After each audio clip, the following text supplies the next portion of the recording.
Hello दोस्तों, मैं जागृति एजुकेशन चैनल में आपका स्वागत करती हूँ।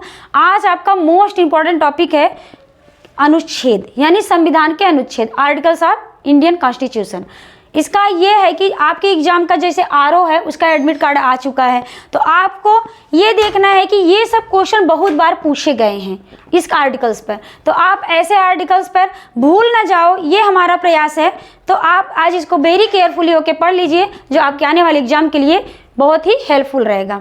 तो ये रहा आपका अनुच्छेद आर्टिकल्स 52, बहुत बार पूछा जाता है, वेरी फेमस है, वेरी इजी क्वेश्चन है, बट कभी कभी हम कंफ्यूज हो जाते हैं, तो इसलिए हम यहाँ पे रख दिए, आपका रिवीजन भी हो जाए। तो ये रहा 52। अब इसमें राष्ट्रपति के विषय में कहा गया, अगर 52 आर्टिकल्स आता है तो आप क्या कहेंगे, प्रेसिडेंट के विषय में ही चर्चाएं हुई हैं। दूसरा है 60 में क्या होता है, प्रेसिडेंट से ही संबंधित है, यानी राष्ट्रपति के लिए आपको शपथ जो दिलाया जाता है उसका जिक्र किस आर्टिकल्स में किया गया है, तो आपको 60 आर्टिकल्स में किया गया है। किस में किया गया है, 60 आर्टिकल्स में शपथ। और 61 में है महाभियोग। अब महाभियोग की हम राष्ट्रपति को कैसे हटाते हैं, मोस्ट इंपॉर्टेंट आर्टिकल्स है, बहुत बार पूछे गए हैं और इस बार भी आने की संभावना है। तो आप क्या करोगे कि 61 जैसी आर्टिकल आए ऑप्शन में रहेगा महाभियोग, तो महाभियोग किसके ऊपर लगता है, राष्ट्रपति के ऊपर लगता है।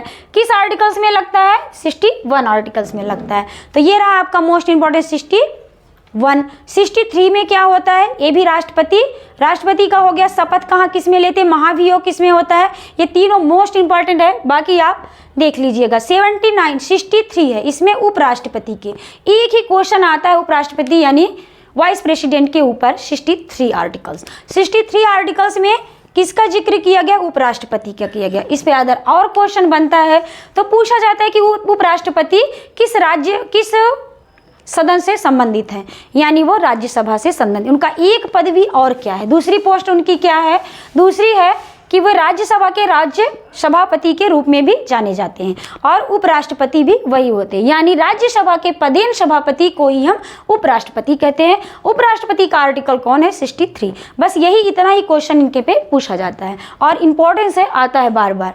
और दूसरा है 79, जैसे इसको हमने पहले भी फर्स्ट वीडियो में पढ़ा चुके हैं आपको, 79 संसद के विषय में, जब पार्लियामेंट हमने पढ़ाया था तो उसमें पढ़ाया था। एक 3 वर्ड हमने दिए थे, तीनों को एक साथ याद करने के लिए यहाँ भी हमने रख दिया, रिवीजन हो जाए आपका।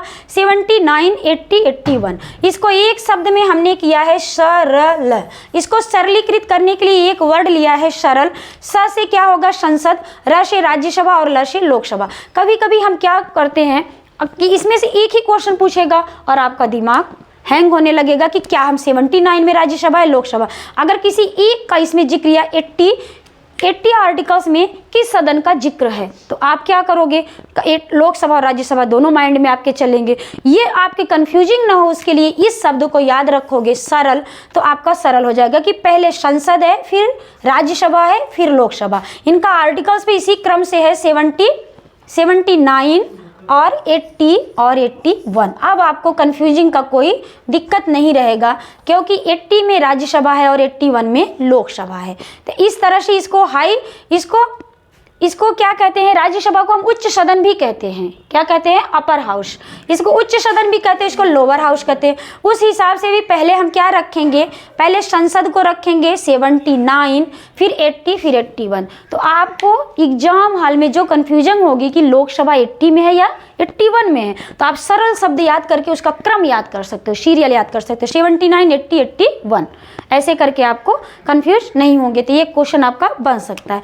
दूसरा है 108, ये तीनों 79 में संसद है यानी पार्लियामेंट, 80 में यानी अपर हाउसेस राज्यसभा है, 81 यानी लोकसभा यानी लोअर हाउसेस है। अब 108 में क्या है, संयुक्त अधिवेशन है। क्या है यहाँ पे, संयुक्त अधिवेशन। कभी कभी ये क्वेश्चन पूछा जाता है, कथनी करनी में भी दे दिया जाता है, और जैसा कि आरओ में है तो डायरेक्ट क्वेश्चन पूछे जाते हैं। पीसीएस में कथनी करनी में या घुमा के क्वेश्चन पूछ सकते हैं कि संयुक्त अधिवेशन कौन से आर्टिकल के तहत बुलाया जाता है, तो 108 के तहत संयुक्त अधिवेशन बुलाया जाता है। और संयुक्त अधिवेशन को कौन बुलाता है, तो राष्ट्रपति बुलाता है। कौन से आर्टिकल के साथ, 118 के तहत। तो ये 108 में बुलाने की जिक्र है, तो संयुक्त अधिवेशन 108 के तहत बुलाया जाता है। 110 भी आपके लिए इम्पोर्टेंस है, इसमें मनी बिल यानी वित्त बिल विधेयक पास होता है। तो 10 यानी आपका 110, 10 एकदम पूर्ण है और मनी बिल से संबंधित है। 124 में है सुप्रीम कोर्ट, यानी उच्च यानी सर्वोच्च न्यायालय का जिक्र किस में है? 124 में। अब है तो सर्वोच्च, तो इसका पहले ही जिक्र होगा 124 में। अब इसके बाद आता है हाई कोर्ट। क्या आता है? हाई कोर्ट आता है 226 में। हाई कोर्ट का जिक्र बाद में होगा, इसकी आर्टिकल बाद में है। पहले हम सर्वोच्च न्यायालय के विषय में पढ़ेंगे 124, फिर हम हाई कोर्ट के विषय में पढ़ेंगे 226 में। अब आता है 168। अब 168 में विधानमंडल की बातें की जाती हैं। किसकी बातें की जाती हैं? बोल सकते हो आप लोग, याद है तो बीच में बोल सकते हैं। तो क्या है 168 में? क्या है? विधानमंडल। आप लोग पहले से पढ़े हो, रटा हुआ है, तो बोल सकते हो बीच में। 168 में क्या पढ़ाया जाता है? विधानमंडल। हाँ, वेरी गुड, विधानमंडल पढ़ाया जाता है। तो विधानमंडल का जिक्र क्या है? 168 में। अब यहाँ पे क्रम भले ही स्टेट लेवल से सेंट्रल लेवल तक है, बट यहाँ पे आपको ये ध्यान देना है कि आर्टिकल्स इंपॉर्टेंट है। ये आर्टिकल आपको एक ही आएगी, सीरियल नहीं आएगा। वहाँ पे आपको याद करने के तरीके से हमने सीरियल रख दिया है कि एक के बाद एक आपको माइंड में पड़ा रहे, याद रहे आपका, ताकि आप भूलो ना। तो ये रहा है आपका, रिवीजन कर लीजिए, 2-3 बार पोस्ट करके वीडियो को देख लीजिए, नोट कर लीजिए, और एग्जाम के जाने से पहले एक सरसरी निगाह अगर इसमें डाल दोगे तो इससे क्वेश्चन आपका आएगा। एक भी फंस गया तो आपका क्वेश्चन क्या है? क्लियर है। जितने नंबर का रहेगा उतना नंबर आपको मिल जाएगा। Thank you for watching.